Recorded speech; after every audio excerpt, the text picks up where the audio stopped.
জয় জয় মা। শ্রীরামকৃষ্ণ। কেউ কেউ সমাধির পরও ভক্ত আমি দাস আমি নিয়ে থাকে।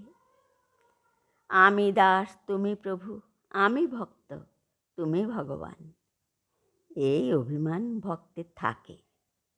আবার এই অভিমান অভ্যাস করতে করতে ঈশ্বর লাভ হয়। এরই নাম ভক্তিযোগ। ভক্তির পথ ধরে গেলে ব্রহ্মজ্ঞান হয়। ঈশ্বর সর্বশক্তিমান, ইচ্ছা করলে ব্রহ্মজ্ঞান দিতে পারেন। ভক্তরা প্রায় ব্রহ্মজ্ঞান চায় না। আমি দাস তুমি প্রভু, আমি ছেলে তুমি মা, এই অভিমান রাখতে চায়। বিজয়।